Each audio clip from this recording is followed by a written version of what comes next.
जवाब दो जवाब दो। मैं मुजफ्फर साहब को पूछ रहा हूँ कि आप जवाब दो, आपने जब एमएलसी थे जब क्या किए, लेकिन काम लोगों का किधर हुआ? नरेंद्र मेहता जी हो, गीता जैन जी हो, मुजफ्फर साहब को जनता पूछ रही है कि आप लोगों ने क्या किया। बड़े बड़े सपने दिखाने का उनके मैनिफेस्टो आप देखो, 25 साल से वही है ना। जनता को आपको वोट मांगने का कोई अधिकार नहीं बनता है। और मैं बोलता हूँ हिंदू संस्कृति का विटमिन है। नागरिक आप समझ गए, जब आपके पास 5 करोड़ रुपया था, आज 500 करोड़ 1000 करोड़ होने के बाद में भी आपको संतोष नहीं है। नमस्कार, जन कल्याण सेवा जेकेएस न्यूज में आपका स्वागत है। हम आज आपसे रूबरू करवाएंगे संदीप राणा जी से, जो कि मनसे से उम्मीदवार है 145 के। 145 में उन्होंने सर्वे किया, उन्होंने जनता से साक्षात्कार किया और उन्होंने समस्या को जनता के सामने लाए। अभी हम उनसे डायरेक्ट आपको रूबरू करवाएंगे। हम जानना चाहेंगे, संदीप राणा जी, आप बताइए कि मेरा भाईंदर में आज तक किन समस्याओं को आपने, कई आंदोलन भी किए हैं जनता के लिए, आपने कई आवाज उठाई है और आपने समाधान भी किया है। तो ये समाधान करने के लिए ही आप 145 से खड़े हुए हैं। तो आपको क्या लगता है, मेरा भाईंदर में किस प्रकार की समस्या आज भी मौजूद है, जो कि नेता लोग आते हैं जाते हैं, समस्याओं का समाधान हो गया है, होर्डिंग लग जाते हैं, पर समाधान आज तक नहीं हुआ है। तो आप किन समस्याओं के ऊपर चुनाव लड़ रहे हैं, किस प्रकार के विकास मेरा भाईंदर में होना चाहिए, आप जनता से बताइए। देखिए, सबसे पहले मैं आपको धन्यवाद दूंगा कि आप मेरे इंटरव्यू के लिए आप यहाँ पे आए और जनता का जो समस्या आपने जो जिक्र किया उस बारे में बात करूंगा। आप देखते हैं कि मीरा भाईंदर में गए 20-25 साल से पानी की समस्या है, वैसी है। पानी की समस्या, रोड की समस्या, गटर, यही समस्या, बाकी दूसरा कोई मैनिफेस्टो में कुछ नहीं है। मैं आपके माध्यम से मैं कहना चाहता हूँ जनप्रतिनिधि को, मैं नाम लेके बोलना चाहता हूँ, सम्माननीय हमारे माजी विधान परिषद के आमदार मुजफ्फर हुसैन साहब, ये कई साल एमएलसी थे, लेकिन इनका कभी कार्य दिखा नहीं मेरा भाईंदर को। आज वो जो सामने वाले जो कैंडिडेट उनको सवाल पूछ रहे, जवाब दो जवाब दो, वो जोर से चिल्ला रहे। जी, होर्डिंग पे लगे, होर्डिंग पे भी लगे, मुझे जवाब दो जवाब, जनता जवाब चाहिए। मैं मुजफ्फर साहब को पूछ रहा हूँ कि आप जवाब दो, आपने जब एमएलसी थे जब क्या किए, आपने लोगों के सामने आप क्यों नहीं आए थे, बीच में आप गायब क्यों हो गए थे? और अभी आप तो उसे खाली गणपति के दिन आपने बैनर लगाने का चालू किया, नवरात्रि चालू किया, उसके पहले आप किधर थे? आपके हाथ में इतना अथॉरिटी था, आप नगर पालिका में भी आपकी सत्ता थी, नगर पालिका में भी आप बैठे थे वहां पे, लेकिन काम लोगों का किधर हुआ? आज आप क्यों चिल्ला रहे हो? 25 साल हो गया, 25 साल के बाद में भी आज लोग वंचित है। आज जवाब दो बोलो, मैं आपको जवाब पूछ रहा हूँ। तो ये दूसरी बात, नरेंद्र मेहता साहब को मैं सवाल पूछ रहा हूँ। आप जब जनता को आपको वोट मांगने का कोई अधिकार नहीं बनता है, वोट मांगने का अधिकार बनता है। उसका कारण ऐसा है कि आपने भी क्या किया 25 साल से, पानी की समस्या, गटर की समस्या, रोड की समस्या, खाली बड़े बड़े टावर बना के, बड़े बड़े कोई मॉल बना के, बड़े बड़े क्लब बना के लोगों का भला नहीं होगा। आपने नवरात्रि के दिन डांडिया लोगों को खिलाया, नवरात्रि से पहले आपने बड़े बड़े महाराज को बुलाया। और मैं बोलता हूँ हिंदू संस्कृति का विटमिन है। इसको आपने धर्म के लिए आपने जो महाराज को बुलाया वो आपने गलत इस्तेमाल किया, आपका मैसेज बहुत गलत गया है। आपके साथ में मेरा बहुत संबंध अच्छा है, लेकिन कार्य प्रणाली जो आपकी है उसके खिलाफ मैं बात कर रहा हूँ। आपको कोई हक नहीं है आपको वोट मांगने का। उसके बाद में गीता जैन जी आए, नरेंद्र मेहता साहब ने काम नहीं किया, इसके लिए गीता जैन जी को लोगों ने चुना। गीता जैन को चुनने के बाद में भी किसी का काम नहीं हुआ। लोगों तक बड़े बड़े दावे हुए, लोगों ने हमें 3000 करोड़, 5000 करोड़, 200 करोड़, लोगों ने इतने बड़े बड़े करोड़ों का नाम कभी जिंदगी में मुझे सुना भी नहीं रहेगा लोगों ने, जो नागरिक लोग। और उतने होने के बाद में भी गीता जैन साहब मैडम भी उधर फैल गई। तो मुझे लगता है कि नागरिक अब समझ गए, जब आपके पास 5 करोड़ रुपया था, आज 500 करोड़ 1000 करोड़ होने के बाद में भी आपको संतोष नहीं है। आपका भला हुआ है, नागरिकों का भला हुआ नहीं है। मैं आपके ये चैनल के माध्यम से मैं कहता हूँ, नरेंद्र मेहता जी हो, गीता जैन जी हो, मुजफ्फर साहब को जनता पूछ रही है कि आप लोगों ने क्या किया। आपको कोई भी वोट मांगने का अधिकार आपको बनता नहीं है।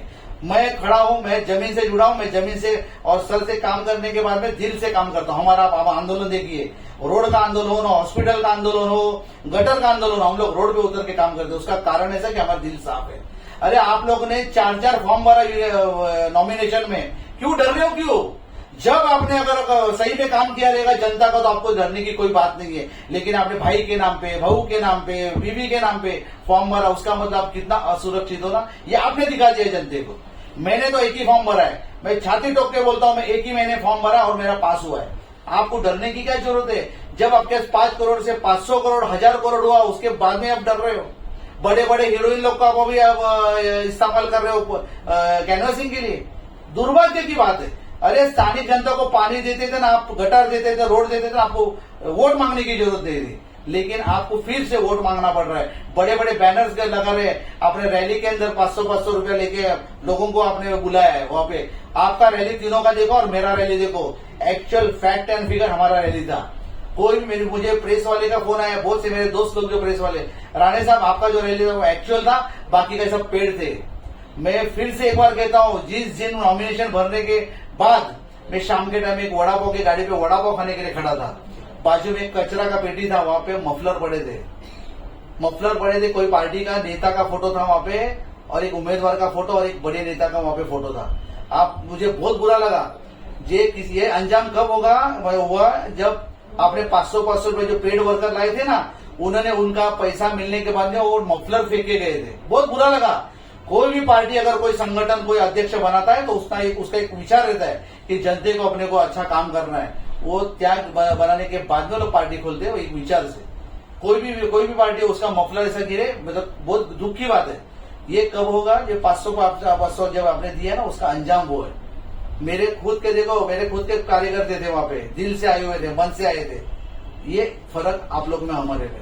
लोगों को समझ रहा है, बहुत बड़े बैनर आपने लगा दिए, करोड़ रुपया खर्चा किया बाबा को लाने के लिए, नवरात्रि में आपने करोड़ रुपया खर्चा किया और आपने फिल्म स्टार को बुलाया। लोगों को इसकी जरूरत नहीं है साहब। आपको मैं तीनों को विनती करता हूं, आपको वोट मांगने का कोई अधिकार नहीं बनता है। आपको अगर वोट मांगने का अधिकार बनता था जब आप लोग ने लोगों का सेवा करते थे ना, तो आपको सेवा करने का मौका मिलता था। और आपने लोगों ने सेवा नहीं किया, इसके लिए आपको वोट मांगने का कोई अधिकार नहीं। मैं आपके माध्यम से कहना चाहता हूं फिर से एक बार जनता को, ये तीनों मेरे सामने बिल्डर खड़े हैं, तीनों मुजफ्फर हुसैन साहब बिल्डर है, नरेंद्र मेहता बिल्डर है, गीता जैन जी बिल्डर है। इनका नजर खाली रीडेवलपमेंट के ऊपर है। रीडेवलपमेंट के सभी में जो अपने जो नागरिक है उनको मैं आज ही चेतावनी देता हूं, अगर ये लोग चुन के आए तो आपका रीडेवलपमेंट रखड़ जाएगा। मैं आज की आपके वीडियो के माध्यम से कहता हूं, इसके लिए इनको कोई हक नहीं है वोट मांगने का। इनको आज नकारने का जो काम आज नागरिक करने वाले, इनके बहुत से समर्थक मेरे पास आते हैं, राणे साहब हमारे पास आज हमारे पास चेहरा है, आप जैसा चेहरा है, हम जैसा चेहरा हमको चाहिए। तो मैं मेरा भाग्य समझता हूं कि आज उन्होंने मुझे ऐसा सोच के रखा उनके दिमाग में। संदीप जी, अभी आपने जिस प्रकार से बताया कि ये सब बिल्डर लोग हैं, जनता के लिए नहीं बल्कि अपने बारे में सोचते हैं, तो जनता ने सबको मौका दिया, मुजफ्फर साहब को दिया, गिलबर्ट सेठ को दिया, मेहता जी को दिया, गीता जैन को दिया, पर शहर का विकास नहीं हो पाया जैसे आपने बताया। तो आपको जनता चुन के देगी, उसके लिए वो कैसे भरोसा करेगी और क्यों भरोसा करेगी, और जनता के लिए आपने क्या ऐसा विकास का कार्य मेरा भाईंदर के लिए सोचा है जो जनता आपको चुन के देगी? देखिए, मैं आपके माध्यम से मैं कहना चाहता हूं कि महाराष्ट्र निर्माण सेना जड़ से काम कर रही है। आप भी देख रहे हो, उसके अंदर आप भी न्यूज कवर करते हो। मैं आपको बताऊं, मेरे पास खोने के लिए कुछ नहीं है, लेकिन पाने के लिए मेरे पास बहुत कुछ है। आज जो आपने जो उनको आजमाया ना, वैसा मुझे भी आजमा लो।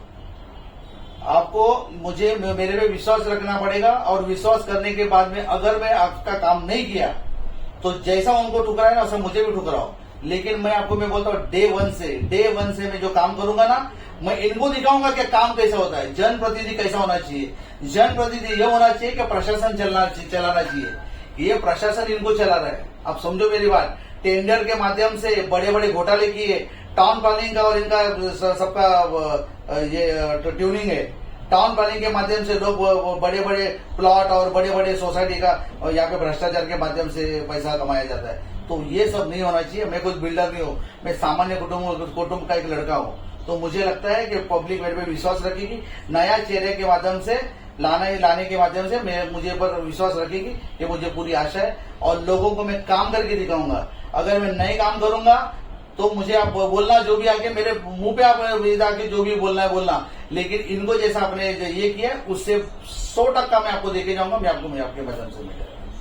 सर, आज तक इतने पार्टियों ने आंदोलन किए, अपना टोल नाका बंद नहीं हुआ था, पर अभी कुछ समय से टोल नाका इन्होंने हटा दिया है कि टोल नाका बंद हो गया है।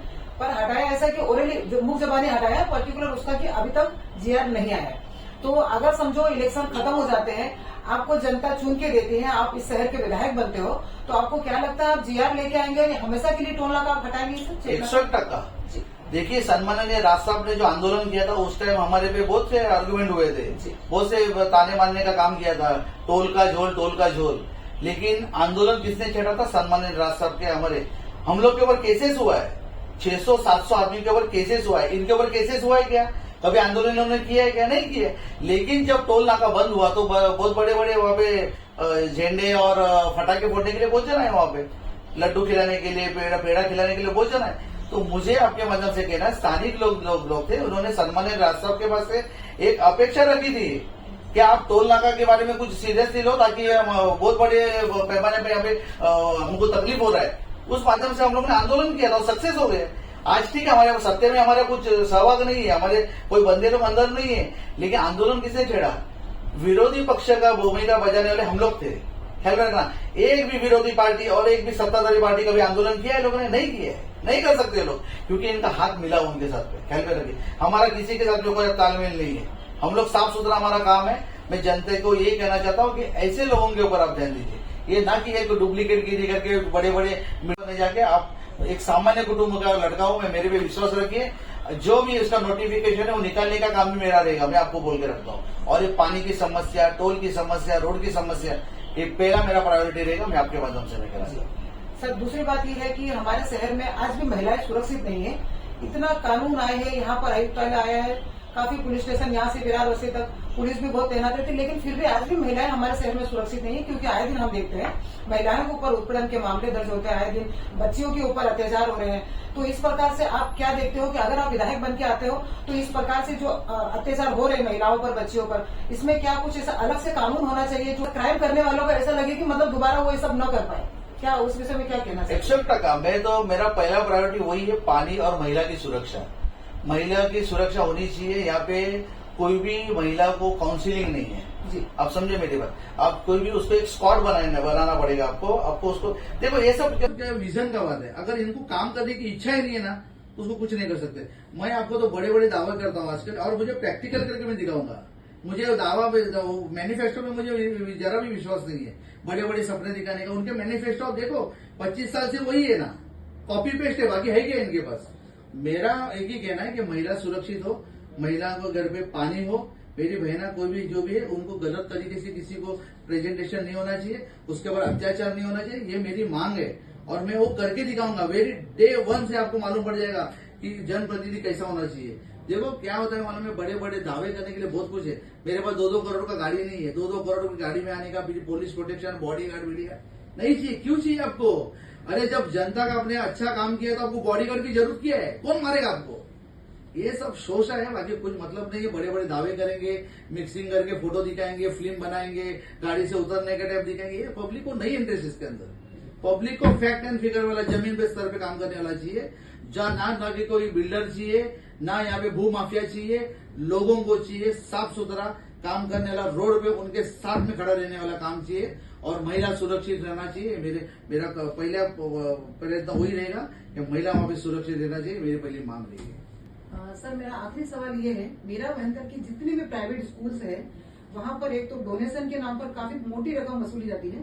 दूसरा ये है कि आजकल के इस साल मैंने कई स्कूलों में जाके मेरी टीम ने सर्वे किया है कि आप अगर बच्चा आपकी यही स्कूल में पढ़ रहा है तो आपको यूनिफॉर्म भी यहाँ से लेना है, बुक्स भी यहाँ से लेना, और उसके लिए भी काफी रकम वसूली जा रही है। तो इस प्रकार के जो स्कूल है, जो बिजनेस बना दिए लोगों ने स्कूल को, एक्चुअली विद्या का मंदिर कहते हैं, बच्चों का भविष्य है, हमारा आने वाला फ्यूचर है। तो इस प्रकार जो बिजनेस किया जा रहा है, ऐसे स्कूलों पर अगर आप विधायक बन के आते हो तो क्या कार्रवाई करेंगे? देखिए, इन्होंने जो स्कूल खोली है, खुद के स्कूल है इनके, खुद का हॉस्पिटल, खुद के मुजफ्फर साहब का खुद का हॉस्पिटल है, नरेंद्र मेहता जी का खुद का हॉस्पिटल है, खुद का स्कूल है, खुद का क्लब है। तो ध्यान देंगे नहीं ना, इनका पेट कैसा भर रहा है? इनका पेट उसके ऊपर तो भर रहा है। नागरिकों को सुविधा देने का नहीं है और सुविधा के नाम पे पैसा खींचने का, यही तो उनका बिजनेस है। इसके लिए बार बार मैं इनको वही बोल रहा हूँ कि आपको वोट मांगने का कोई अधिकार नहीं। तरक्की हुआ है, आपका हुआ है, जनता का कुछ उसको बेनिफिट नहीं मिला है। ये स्कूल के बारे में जितने भी आपके प्रॉब्लम्स है, मेरे पास रोज प्रॉब्लम्स आते हैं, रोज हम लोग यहाँ पे सॉल्व करते हैं। मीरा भाईंदर महानगर पालिका में ठीक है, चलो आज जिसका कंडीशन है वो डाल रहे हैं स्कूल में, लेकिन जिसका कंडीशन है नगर पालिका के स्कूल की हालत देखो आप, बहुत खराब है सर, बहुत ही खराब है। मैं तो नगर पालिका के जो स्कूल में जो जा रहे हो सामान्य लोग है, फेरी वाले के लड़के लड़की लोग है, रिक्शा चालक है, वो लोग थोड़ी लाख लाख रुपया 2-2 लाख रुपया भर सकते हैं, नहीं भर सकते। इन्होंने इनके ऊपर ध्यान दिया है, इन्होंने अपना स्कूल बनाने का बड़ा बड़ा इंटरनेशनल स्कूल बना के इन्होंने मतलब भ्रष्टाचार, हर एक जगह पे भ्रष्टाचार। स्कूल नहीं, आज हॉस्पिटल के नाम पे क्या हो रहा है? मीरा भाईंदर में आप तो रिपोर्टर हो, मैं आपको मैं सवाल जवाब कर रहा हूँ। मीरा भाईंदर में एक हॉस्पिटल मुझे बताओ जो गवर्नमेंट हॉस्पिटल काम कर रहा है, नहीं कर रहा है। आप टेम्पो हॉस्पिटल पर उसको एक डेथ हुआ, आज ये मैडम के अंडर में आते हैं, राज्य सरकार के अंडर में ये हॉस्पिटल है, टेम्पो हॉस्पिटल में। एक बंदा उस हॉस्पिटल में उसको अंदर लिया नहीं, उसको एम्बुलेंस नहीं मिला, एम्बुलेंस साथ साथ खड़ी है लेकिन एक भी ड्राइवर उधर नहीं है। क्या काम कर तुम्हारा ये क्या मैनिफेस्टो क्या काम कर रहा है? आज वो हॉस्पिटल में एक ड्राइवर नहीं है, वो बंदे का मौत हो जाता है, वो मोटरसाइकिल पे लेके रिक्शा में लेके जाके उसको शताब्दी हॉस्पिटल में एडमिट किया। क्या पब्लिक को गुमराह कर रहे हो आप लोग? एक स्कूल नहीं दे सकते हो, हॉस्पिटल नहीं दे सकते हो। इंदिरा गांधी में क्या पोजीशन है? इंदिरा गांधी जो अच्छे अच्छे डॉक्टर लोग हैं जो काम करने के लिए तैयार है, लेकिन उनके पास इक्विपमेंट्स नहीं है, साधन नहीं है। क्या करेंगे?